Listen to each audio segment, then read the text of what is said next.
Welcome to Let's Talk Books, Unscripted. So this is a series we've been doing, husband and wife who love to read. We talk books, all things books.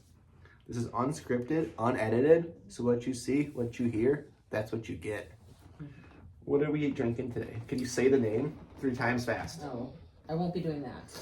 But we're having something we have not tried before. It's called Citrus Mistress. Say that 3 times, yes. Yeah, it's got like hints of grapefruit in it, so it's like I still wouldn't say it's a fruity beer, but no, fairly bitter. Yeah, but it's good. It's tasty. It comes out of Oregon. Yeah, I'm enjoying it. I had a hard time saying Citrus Mistress. That's hard to say.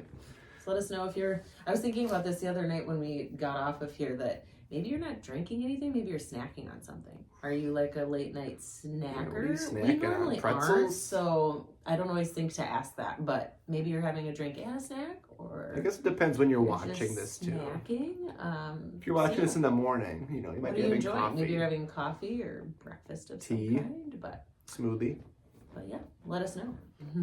Yeah, so this is episode 8. It's gone pretty fast. Our 8th episode already. So we're on a quest for 1,000 subscribers on YouTube. I just checked today, we're at 847. So that means we've gained 17 more since our last episode that we filmed on Tuesday. Today's Friday. You guys will see this on Saturday though. So that's good. We're doing good. So if you haven't watched our previous 7 episodes, go back and watch those. That'd be great. Yeah. There may be some tie-ins. I don't know, but or at least like have it on. That helps us just to have the whole thing on, even if you just kind of come in and out and watch it, you know. Well, yeah, or just watch it and comment a couple times. But also, we kind of don't know if it's interesting, you know, enough to keep watching us blab about books. But if you're a book person, hopefully this is right up your alley. We appreciate everyone who's been watching so far. We're actually going to only touch on one book today. Katie did finish a book. You may have seen her review if you're on Instagram. And I am about 25% of the way through one of my books. I'm going to touch on that. Then we do have a main topic we're going to touch on at the end. So stay tuned for that. Yeah, I don't want to go crazy talking about this one just because I think I'm going to do a separate video where I will do, I'll do a book review in video form. I did just do one recently, so definitely check that one out on Bride. That was one I had talked about, I think, in one of our previous videos too, but I did do a complete video format review on that one. So I think I will do that for this one just because I loved it so much. So I'll just do like a little mini review of it, and then I'll do a more in-depth one sometime soon here. But this is called The Last Love Note by Emma Gray. It's definitely very summery. I think we probably showed this one off the last time, or maybe one time before that already. Yeah, this is like a second chance romance. So I'll just kind of set it up for you a little bit. It very early on in the book, so I'm not giving anything away. It says it on the back of the book that this woman's husband dies. They're a very young for him to die. They're in their late 30s. So very, very sad. It's obviously not meant to be a super happy, lighthearted read. So if you're not in the mood for sad and tragic, maybe skip it for now, but I do think that beauty can be found in stories like this too. So it's not all sad, gloomy grief, but grief is definitely a big theme of the book. I cried for sure, but also found myself smiling throughout. And yeah, just a very, very beautifully written story. So I'm very excited that she's coming out with another book this year. So I'm hoping to get my hands on an advanced copy of it because I'd love to read it ahead of publishing date. If I can't, that's okay. I'll still just be buying the book regardless. But she is a great author to check out. I do believe she has some YA books as well, so I'd be interested to go back and check those out. But this was her adult debut. Loved it. It was a very easy 5 stars for me. I stayed up till 12:30 in the morning the other night to finish it. So yeah, there's a reading habit for you. I will not do that for just any book. I do stay up late. I do push the envelope sometimes with my reading, but there are nights where I'm just like, I'm tired, I'm going to bed. But like, for this book, I lost sleep over it, and it was 100% worth it. So if that tells you something, that's how much I enjoyed it. I'm going to talk about the book Hedging Your Bets. I've talked about it a little bit, but now I'm getting into it. I'm about 25% of the way done. And at this point in the book, they're still very much enemies. I mean, the main characters pretty much hate each other, but they are also very attracted to each other. So it's one of those kind of enemies. Obviously, they're going to eventually be lovers, but it's been really funny. It's kind of been a funny book so far. A lot of the main characters are like not main characters, but like the secondary characters are older women. They're kind of some of the neighbors in the neighborhood where these two main characters live. And they've been kind of funny. They've been like drinking together and talking about gardening. But I'm interested to see how they connect, because it doesn't seem very good right at this point. But 25% of the way done. So we got some way to go. Yeah.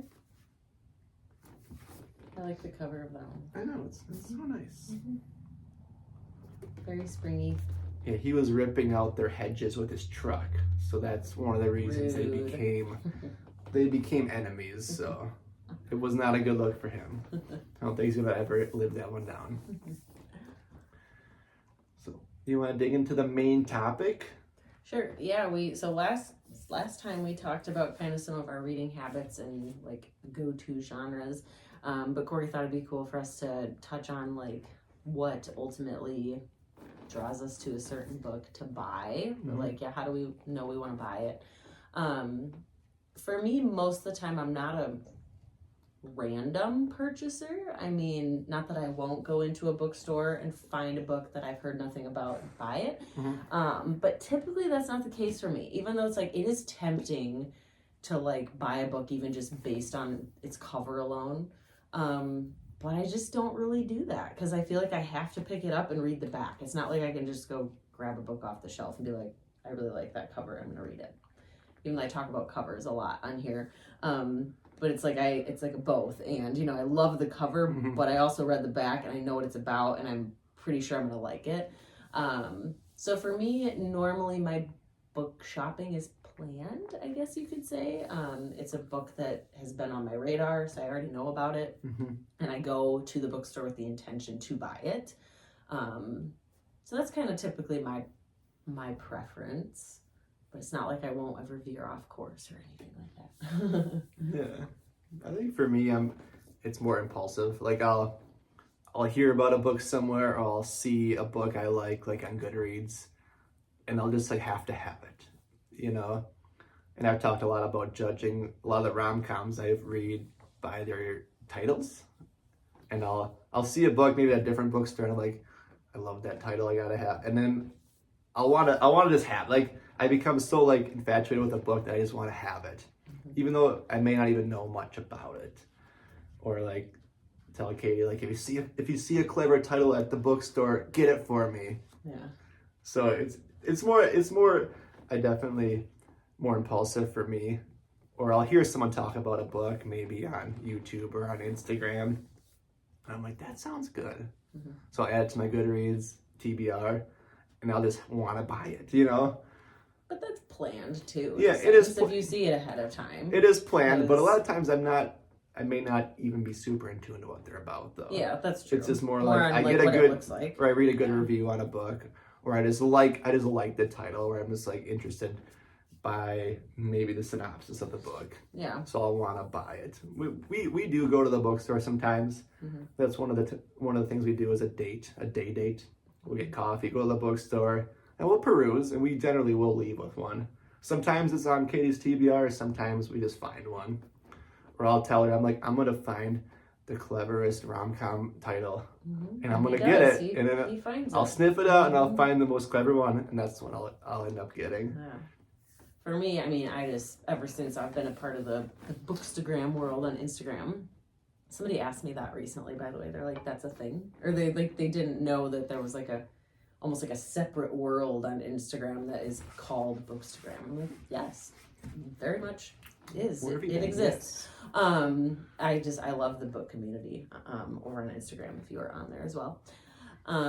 But yeah, I just feel like ever since I've been a part of that community, I my TBR has grown exponentially because it's like, yes, I'm considered an influencer myself, I guess now, which is crazy to think. I don't think I ever thought I'd, be at that status or whatever. But I'm 100% influenced by other people. So I'm like, as if I didn't already have enough books on my ever-growing TBR and on my physical shelves that I have yet to get to, but I just keep finding other ones that people tell me I need to read.